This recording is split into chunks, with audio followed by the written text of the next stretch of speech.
এই লোকটা যখন দুনিয়া থেকে বিদায় হয়ে গেল, তার বাচ্চা এই বাবার চেহারার দিকে তাকায়া কান্না শুরু করে দিছে, বাবা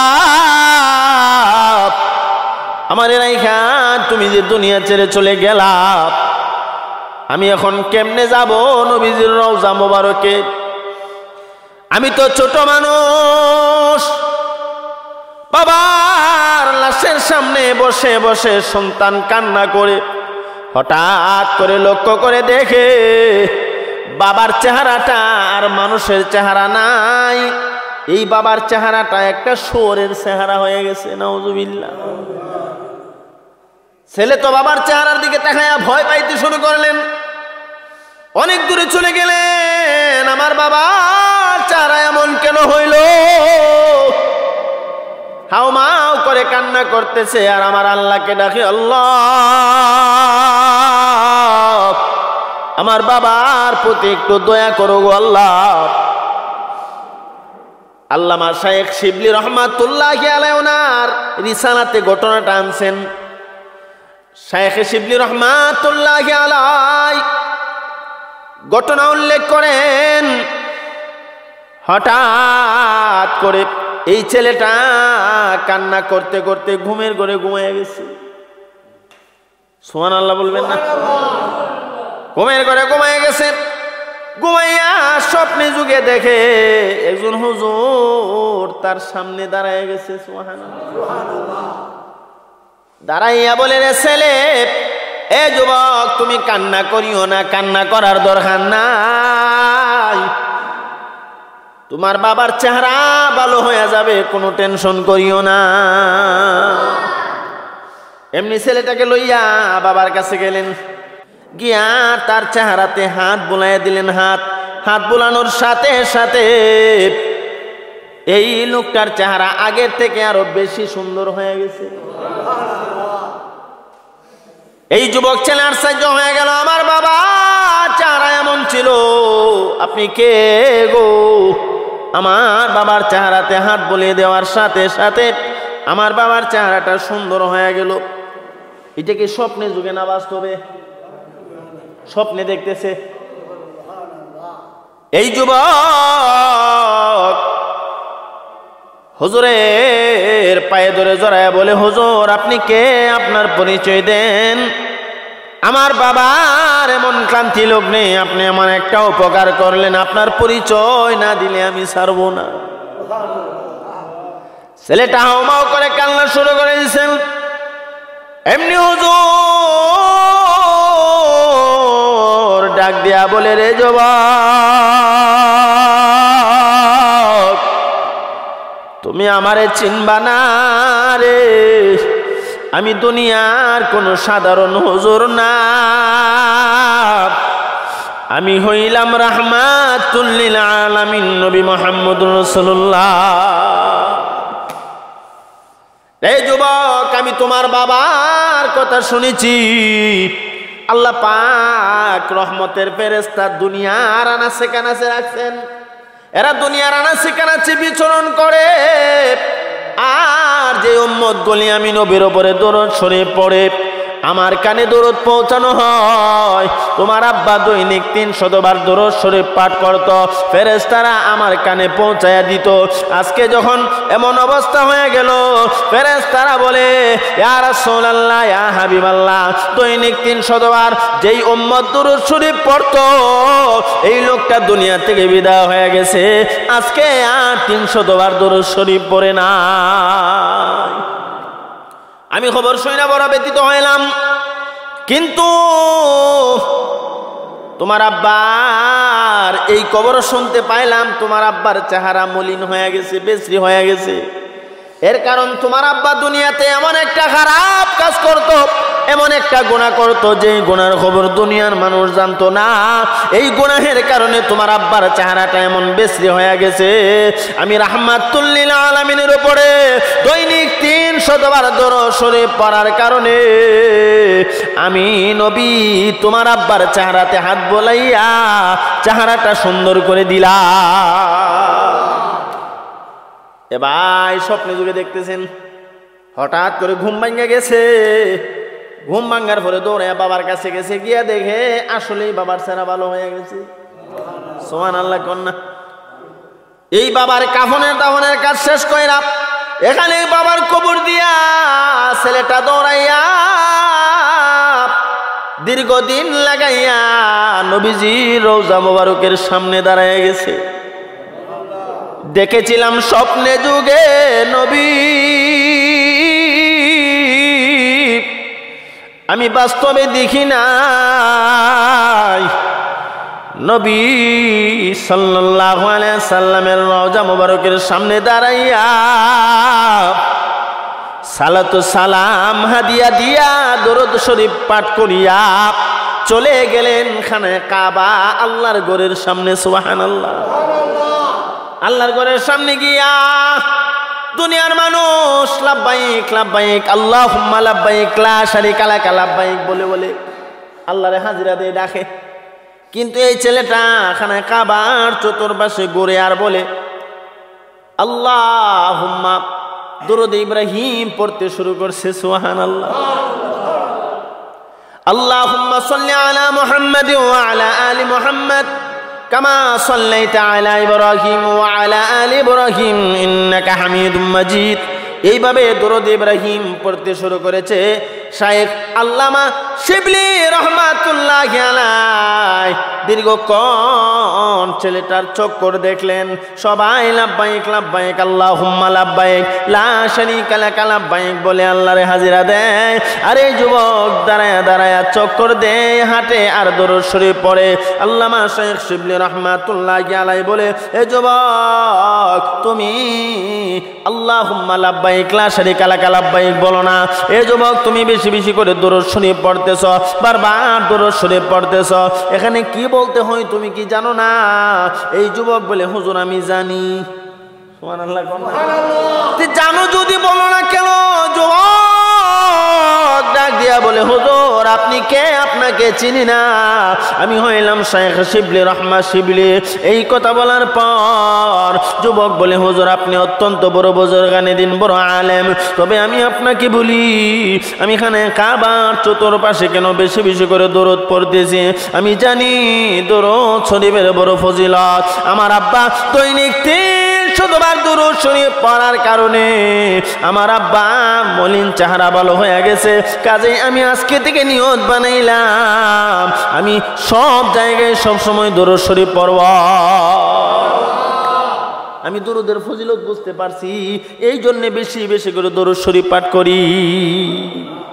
আমরাও বেশি বেশি করে দরুদ শরীফ পাঠ করার দরকার আছে না নাই? ও ভাই, বেশি বেশি করে দরুদ শরীফ পাঠ করব, তবে মন গড়া নয়, পড়তে হবে নবীজি সাল্লাল্লাহু আলাইহি সাল্লামের সুন্নত তরিকায়, মন গড়া না। আল্লাহ তাআলা আমাদেরকে তৌফিক দান করেন, কোন আমিন। কথায় কথায় অনেক দূরে নিয়ে গেলাম। যে কথা বোঝানোর উদ্দেশ্য ছিল সেটা হলো নবীজি সাল্লাল্লাহু আলাইহি সাল্লাম রওজা শরীফে জিন্দা না মরা? নবীজি জীবিত। আল্লাহর রহমতের ফেরেশতাদেরকে আল্লাহ তাআলা নিযুক্ত করে রাখছেন, কে কোথায় দুরূদ শরীফ পড়ে নবীজির কাছে পৌঁছানো হয়। আওলাদে রাসূল হুসাইন আহমদ মাদানী রহমাতুল্লাহি আলাইহি যখন হাদিস শোনাইতেছেন, ছাত্ররা বলেন, হুজুর আল্লাহর নবীর হাদিস বিশ্বাস করলাম, ইয়াকিন করলাম, কিন্তু মন শান্তি পাইতেছে না, নবী জিন্দা বুঝে আসতেছে না। বিশ্বাস করছি, যদি বিশ্বাস না করি ঈমান থাকবে না। হুজুর তবে মন তো শান্তি পায় না, নবী কেমনে জীবিত বুঝে আসে না। যদি কেউ এসে আমারে বলে বিন্নাবাইত কবরস্থানে মুখ 5 বছর হয়েছে মারা গেল, আজকে কবর থেকে ডাকতেছে বড় সন্তানকে, এটা যেমন আমাদের বুঝে আসবে না, বোধগম্য হবে না, ঠিক তেমনি ভাবে ছাত্ররা বলে আওলাদে রাসূল হুসাইন আহমদ মাদানী রহমাতুল্লাহ আলাইহি, হুজুর নবীজি জীবিত আছেন এটা বুঝতেছি না। সুবহানাল্লাহ। আওলাদে রাসূল নবীর বংশধর হুসাইন আহমদ মাদানী রহমাতুল্লাহ আলাইহি একটা পেরেশানির মধ্যে পড়ে গেলেন। হাদিসে আছে তো কথা, আমি যে ছাত্রদেরকে পড়াইলাম নবীজি জিন্দা নবী, এখন নবীজি রওজা শরীফে শায়িত আছে, জিন্দা না মরা এটা তো আমিও দেখি না। ছাত্রদেরকে কেমনে বুঝাই? উনি পেরেশানিতে পড়ে গেলেন। হঠাৎ করে উনি দুইটা চোখ বন্ধ করে মুরাকাবায় বসে গেলেন। ওই মুরাকাবার মধ্যে বসে আমার আল্লাহর দরবারে ডেকে ডেকে বলে, মালিক,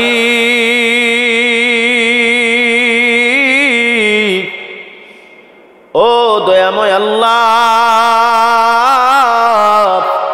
তোমার বন্ধু জিন্দা, হাদিস শরীফে পাইলাম, সন্দেহ নাই।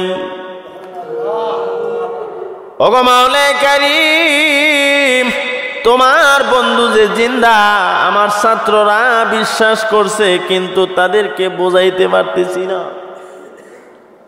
আল্লাহ তুমি একটা ফয়সালা করে দাও, আমার ছাত্ররা যেন বুঝে ফেলে। এইভাবে মুরাকাবায় বসে যখন আমার আল্লাহর ধ্যানে আছেন, হঠাৎ করে হোসেন আহমদ মাদানী রহমাতুল্লাহি আলাইহি সমস্ত ছাত্রদেরকে বলেন, তোমরা চোখগুলি বন্ধ করে ফেলো, তোমরা একটু মুরাকাবার মধ্যে বসে যাও।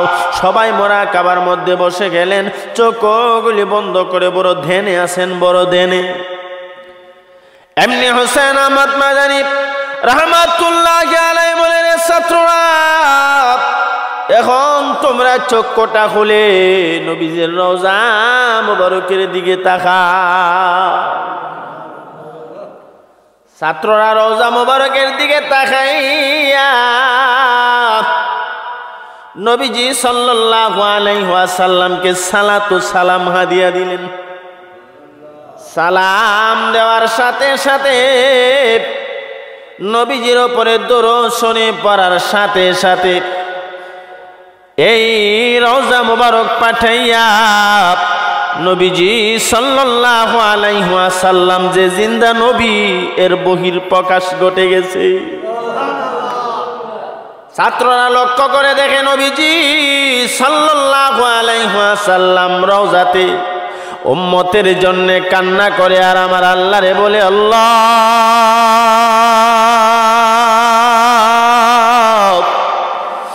আমার উম্মতের কি অবস্থা হবে, আমার উম্মতকে তুমি গজব দিয়া ধ্বংস করে দিও না। হোসেন আহমদ মাদানী রহমাতুল্লাহি আলাইহি বলে, রে ছাত্ররা তোমরা কি বুঝতে পেরেছো নবী জিন্দা নবী? ছাত্ররা বলে, নাম আমরা বুঝতে পেরেছি হুজুর, নবীজি জিন্দা নবী, এতে কোনো সন্দেহ নাই। বলার সাথে সাথে রওজা মোবারক আগে যেমন ছিল তেমন হয়ে গেছে। ছাত্ররা লক্ষ্য করে দেখুন দি নাই। হোসেন আহমদ মাদানী আওলাদ রাসূল বলে, আর থাকবে না, কারণ আমি আল্লাহর কাছে মুরাকাবায় বসে বসে ফরিয়াদ করেছিলাম তোমাদেরকে শুধু সান্ত্বনা দেওয়া। আমি সান্ত্বনা দিলাম, তোমরাও সান্ত্বনা পাইলা। তবে নবী জিন্দা নবী, এর উপরে আমাদের এখানে আছে, বিশ্বাস আছে। তবে নবীজি বিন্না বাইত মসজিদে চলে আসে, এটা সঠিক না। অনেকে কয় নবী জিন্দা নবী, তবে নবীজি চলে আসে না, নবীজি আসে না। যখন উম্মতে মুহাম্মদী নবীজির উপরে দুরূদ শরীফ পাঠ করে, তখন আল্লাহর অসংখ্য রহমতের ফেরেশতারা যাদেরকে নিযুক্ত করে রাখছে, নবীর উম্মত কোথায় কে কিভাবে দুরূদ শরীফ পড়তেছে, এই দুরূদের খবর নবীর কাছে পৌঁছানোর জন্য। আলহামদুলিল্লাহি রাব্বিল আলামিন। রব্বানা যালামনা আনফুসানা ওয়া ইল্লাম তাগফির লানা ওয়া তারহামনা লানাকুনান্না মিনাল খাসিরিন। রব্বানা আতিনা ফিদ দুনিয়া হাসানাতাও ওয়া ফিল আখিরাতি হাসানাতাও ওয়া কিনা আযাবান নার। রব্বিরহামহুমা কামা রব্বায়ানি সগীরা। আল্লাহ তাআলা, আমরা কতিপয় না খানদানালে গুনাহগার বান্দা তোমার শান দরবারে হাত উঠাইলাম, দয়া করে মেহেরবানি করে আমাদের জিন্দেগির গুনাহগুলি মাফ করে দাও। আদম নবী থেকে নিয়ে আজ পর্যন্ত যত মুমিন নারী পুরুষ পৃথিবীর বিভিন্ন কবরস্থানে ঘুমিয়ে আছে সকলের কবরের আযাব বন্ধ করিয়া দাও আল্লাহ। বিশেষ করে বিন্নাবাইত কবরস্থানে যত মুর্দেগান শায়িত আছে এরা তো আমাদের দিকে তাকায় রয়েছে, আমরা নিয়ে একটু দোয়া করব। এ মালিক, সমস্ত মুর্দেগানের পক্ষ থেকে মাফ চাই, ক্ষমা চাই, দয়া করে মেহেরবানি করে সকলের কবরে জান্নাতের বাগান বানায়া দাও। আল্লাহ তাআলা সালাউদ্দিন ভূঁইয়া সাহেবের জন্য দোয়া চাইছে, আরো অনেকের জন্য দোয়া চাওয়া হয়েছে। যত মুর্দেগান কবরে ঘুমাইছে সকলের কবরে আজকের হাদিয়া বক্সে দিলাম, তুমি আল্লাহ পৌঁছায়া দাও। এ মালিক, আমাদের যাদের মা বাবা দাদা দাদি নানা নানি আত্মীয় স্বজন কবরে ঘুমিয়ে আছে সকলের কবরে তুমি জান্নাতের বাগান বানিয়ে দাও। আর যারা দুনিয়াতে আছি সকলের হায়াতের মধ্যে তুমি বরকত দাও। আল্লাহ তাআলা যে সমস্ত মুসল্লিয়ানে কেরাম মাগরিবের নামাজের পর থেকে আল্লাহ দীর্ঘ সময় বসে বসে কোরআন ও হাদিসের কথা শুনেছে, তোমার বন্দির জীবনী শুনে চোখের পানি ছেড়ে কান্না করেছে, আল্লাহ তাআলা আজকের এই বসাকে জড়িয়া করে কঠিন কিয়ামতের ময়দানে তুমি আমাদের সকলকে নাজাতের ব্যবস্থা করে দিও। আল্লাহ তাআলা এই তাফসীর তুমি কবুল আর মঞ্জুর করে নাও। এ মালিক, আমরা তো চিরদিন দুনিয়াতে থাকবো না, না জানি কোন দিন মালাকুল মউত আজরাইল আমাদের সামনে পাঠাইয়া দাও। আর না জানি কোন দিন চিরয়তীম হইয়া অন্ধকার ঘর কবরের বাসিন্দা হইয়া যায়। আল্লাহ, কবরে গেলে কেমনে থাকবো, যেই কবরের সাথী নাই বাতি নাই, একাকী দেখার ঘর, কীট পতঙ্গের ঘর কবর। আল্লাহ, কবরে যাওয়ার আগে আগে আমাদেরকে কবরের ফজি তৈরি করার তৌফিক দাও। আল্লাহ, যে সমস্ত তোমার বান্দারা হাত উঠাইছে সকলের দিলের যে মাকসদ পুরা করে দাও। হয়তো পর্দালের মা বোনেরা হাত উঠায় রাখছে, মাওলা মা বোনদেরকে আবেদা সালেহা মুমিনা বানায় দাও। আল্লাহ তাআলা, শেষ কথা মাওলা, নবীজি সাল্লাল্লাহু আলাইহি ওয়াসাল্লামের খাতিরে আমাদের সবাইরে তুমি মাফ করিয়া দাও। যেদিন দুনিয়া থেকে বিদায় হয়ে যাব ওই কঠিন মুহূর্তের সময়ে মওতের নিদানে আমাদের জবানে কালিমা জারি করে দিও আল্লাহ। এ মালিক, আমার সম্মানিত মুসল্লিয়ানে কেরাম বড় মহব্বত করে আমারে ভালোবাসে মাওলা। আল্লাহ তাআলা, তুমি তাদেরকে প্রতিদান দান করিও। আল্লাহ, মুয়াজ্জিন সাহেব হুজুরে তুমি সুস্থ রাখিও। আল্লাহ, তোমার ঘরের খাদেম হিসেবে তুমি কবুল আর মঞ্জুর করে নাও।